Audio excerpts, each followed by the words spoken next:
Once my baby's in my arms, she just says that, oh, by the way, you're the first birth. I was like, oh, wow. Basically, it was really important for me to be able to have that unmedicated birth with a team that would be close to me, that would understand my needs. So that's the same room that I gave birth in, actually.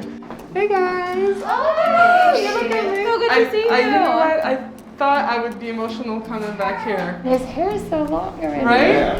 He is So we moved to New York City in September of last year, and I got pregnant in October. So, we're like, okay, surprise. I actually called every hospital in Manhattan to know if they were actually accommodating any unmedicated birth.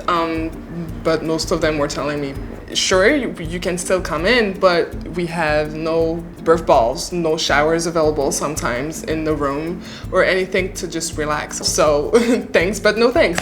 So I thought a birthing center would be the best idea. When I joined you guys, I was probably 34 weeks pregnant, so it was about time that I find you.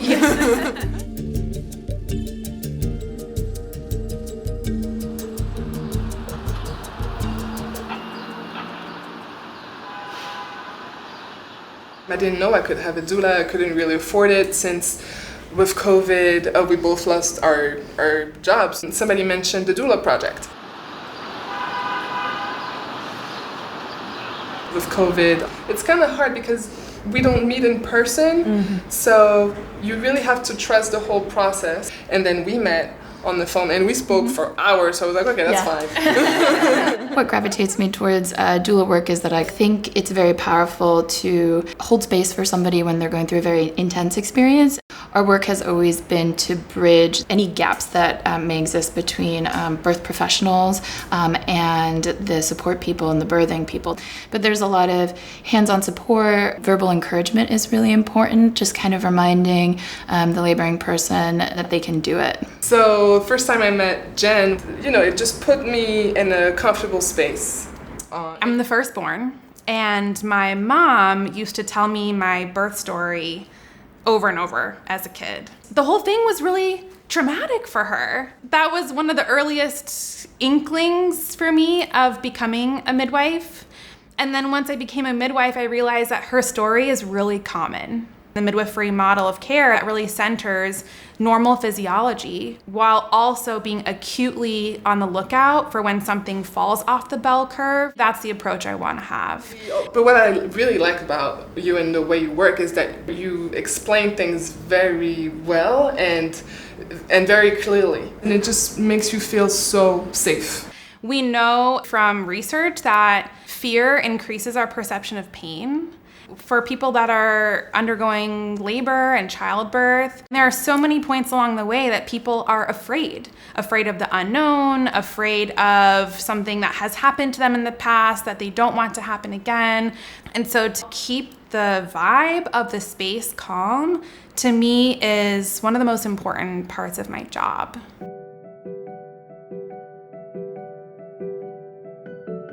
Immediately I could tell that you and Yacine were just like locked in. You guys are just such a beautiful partnership. So, and that makes, whatever my job is so much easier because I kind of follow your cues because you know how to best take care of your partner. Yacine was mainly breathing with me through every wave. I needed him at my side the whole time. And I feel like you were his extra two hands, basically. So, kind of an assistant. I love that. And that's funny, I could not understand any word of English during my delivery. But you actually understood whatever I was saying, because I was asking for water, I was saying I was hot, and you would just pick it up.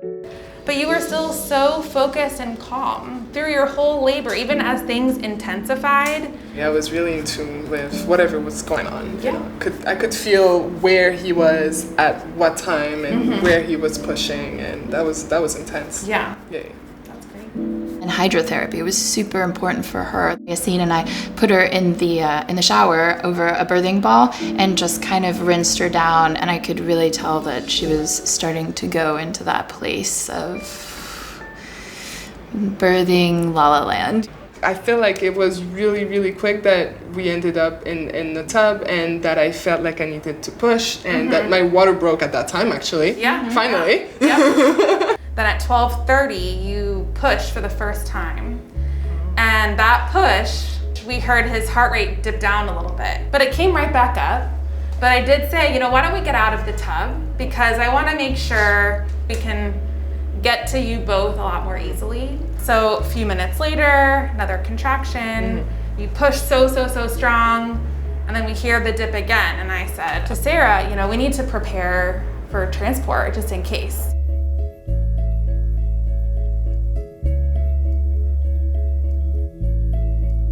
Coming out of the tub was definitely stressful, and I was telling him, I can't do it, I can't, it's too much, I can't. And he's telling me, no, keep going, you've got this. In my head, I was thinking, let's just have this baby as soon as possible, because right here, once right he's now. out, then we can assess him. And The midwives were constantly communicating, and that's why I think it felt safe, is that they were really walking us through the process and letting us know why they were getting in contact with the hospital in a very calm, kind of just informative manner. The idea of transferring, I was like, that's not happening. You need to, get yourself together and push this baby out. And you pushed so well that suddenly there was a baby here. He cried right away. There was a cord, I unwrapped it, it was not tight. And Sarah's still on the phone with the hospital. And I said, tell them, we're fine That's fine. here. Yeah. He was born at 1:01. Yeah. So It's fast. You remember? Wow. Yacine has been in the music industry. He really is a big music fan and produces his own music. We wanted a name of a successful black man in the music industry, so that's from Mathylde Parker, who used to be James Brown's saxophonist. We had a jazz baby at the Jazz Center. when I meet a patient for the first time, I tell them that we are on a team together. They're always going to be the expert in their body, in what they feel and what they wish. And I bring the expertise of the research and the hundreds of laborers I've been with. We bring those to the table to make decisions together. And to me, that's how we change maternal care culture. So each woman has her own experience of birth. So I think the most important is to know what you want through the birthing process and what's important to each woman, you know, whether home birth, water birth, hospital or birth center. My case was the birth center, and it was the best choice that I made in a while, I think. Yeah. I'm Julie. I'm Jen, and I help scary mommies Become mommies. I'm Mathylde, and I'm a scary mommy. Proud one.